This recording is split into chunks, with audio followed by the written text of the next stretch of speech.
पर आज उस संघर्ष को थोड़ा अपने आगे बढ़ाया। नशा नहीं, रोजगार दो, नौकरी दो, नशा नहीं, वो नहीं लग रही।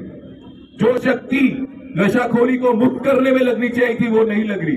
अगर कोई भी मेरा भाई नशाखोरी से, नशे की आदत पड़ जाए तो मैं एक बात बताना चाहता हूं, सिर्फ उस व्यक्ति की, उस युवा की जिंदगी खराब नहीं होती साथियों, उसके माँ बाप, भाई बहन, हर कोई जो उसके परिवार में जुड़ा है उसके परिवार को भी फर्क पड़ता है अगर सदस्य कोई परिवार का एक नशे में डूब जाए।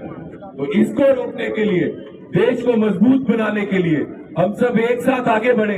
इसको मजबूत बनाने के लिए, भारत माता के लिए अगर हम आज आंदोलन करेंगे तो आप मेरे साथ हो, आप हम सबके साथ हो। भारत माता के लिए आंदोलन करेंगे, देश के लिए आगे बढ़ेंगे, संघर्ष करेंगे। बोलो भारत माता की, भारत माता की। सबको सौगंध है, आज हम संघर्ष के लिए बढ़ेंगे। देश से जो प्यार करता है वो पीछे नहीं हटे, हमारे साथ चले।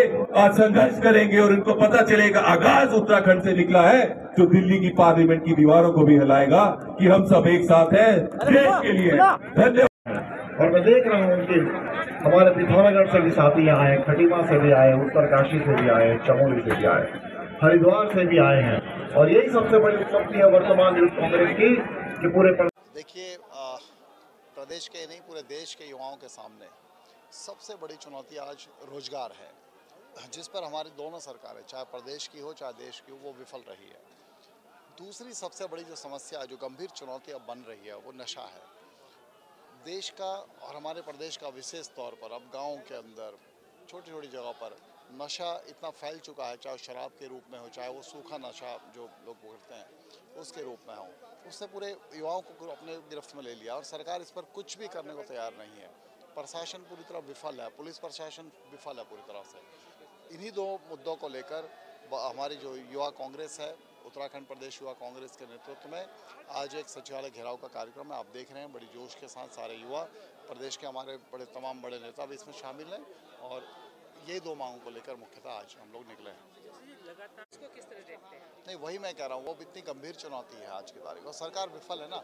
पुलिस को क्या पता नहीं है, शासन को पता नहीं होता कि नशा कहाँ बिक रहा है, कहाँ से आता है, कौन लोग बेच रहे हैं, वो उनको सब पता होता है। लेकिन पुलिस या प्रशासन तब जागती है जब किसी की मृत्यु होती है, किसी की मौत होती है, उसके बाद ज़रूर पहुंच जाते हैं, उसके बाद वो इंक्वायरी करने।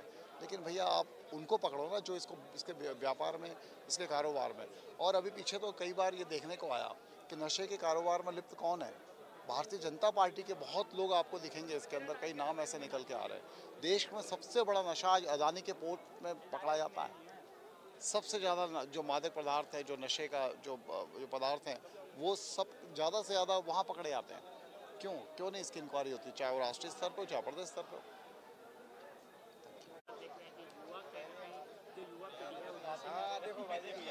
देखिए, बिल्कुल आप देखिए जिस तरीके से, जो अगर मैं त्रिवेंद्र सिंह रावत जी की सरकार की बात करूं तो उन्होंने तो ये तक प्लान बना लिया था कि शराब की होम डिलीवरी तक करेंगे। इसके बाद आप देखिए अब दुकानों पे जो शराब की दुकानें हैं उनमें सब दुकानें भी खुल गई।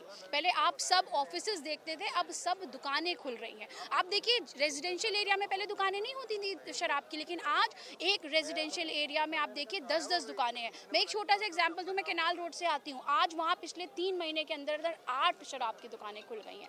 और भारतीय जनता पार्टी के लोग, चाहे ड्रग्स हो चाहे शराब हो, उनको वो तो खुद ही उसको जो है प्रोत्साहित करने का कार्य कर रहे हैं, आगे बढ़ाने का कार्य कर रहे हैं, तो रोकथाम का कोई कार्य नहीं कर रहे हैं। बल्कि आपको मैं बताऊं कि एंटी ड्रग एजेंसी जो है वो ये करती है कि नोडल ऑफिसर्स तक अपॉइंट करती है कि किस तरीके से बच्चों से नशा छुड़ाया जाए। लेकिन जो पार्टी खुद बच्चों को नशे में ढकेलने का कार्य कर रही है, आप उसको छुड़ाने की बात कैसे कर सकते हैं?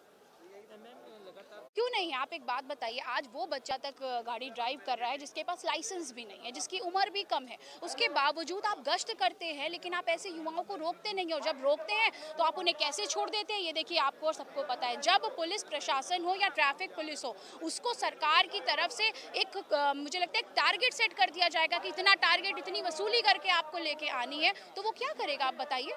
वो यही करेगा कि युवा चल रहा है गाड़ियों में, उसके पास लाइसेंस हो या नहीं हो, वो अपना चालान कटेगा, चालान जेन्युइन कटेगा नहीं कटेगा ये आपको पता है। तो सरकार पूर्णतः विफल है, इससे सबसे ज़्यादा नुकसान युवाओं को हो रहा है। अभी 6 युवा ONGC चौक पे आपने देखा जितने निर्मम तरीके से उन बच्चों की मृत्यु हुई है। उन बच्चों की मृत्यु के जिम्मेदार उनके माता पिता और उनके साथ साथ सरकार भी है, क्योंकि सरकार ने अगर नशे के कारोबार पे रोक लगाई होती तो आज वो युवा हमारे बीच होते।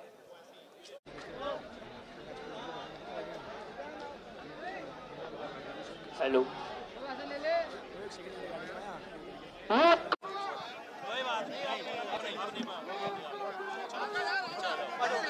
हो गया चलो।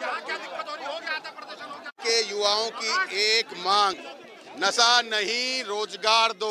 उत्तराखंड के युवाओं के रोजगार को बेचने वाली सरकार अब गांव-गांव नशा बेच रही है, स्मैक बेच रही है, शराब बेच रही है। शराब पॉलिसी में दुकान के साथ उप दुकान, पहले तहसील उप तहसील होती थी, कोषागार उप कोषागार। इस सरकार ने नया कीर्तिमान स्थापित किया है, शराब की दुकान और शराब की उप दुकान। गांव-गांव घर-घर तक शराब पहुंचाने का काम किया। इससे पहले गाड़ियों में दुकानें लगाकर बेच रहे थे। तो उत्तराखंड के युवाओं का कहना है कि नशा नहीं रोजगार दो, हमारे रोजगार को मत बेचो और उत्तराखंड में नशा मत बेचो।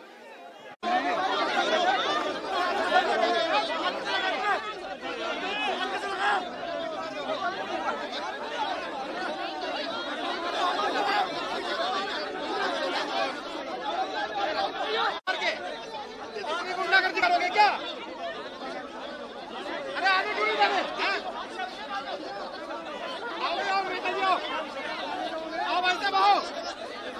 6 बार के विधायक को नहीं आने दे रहे।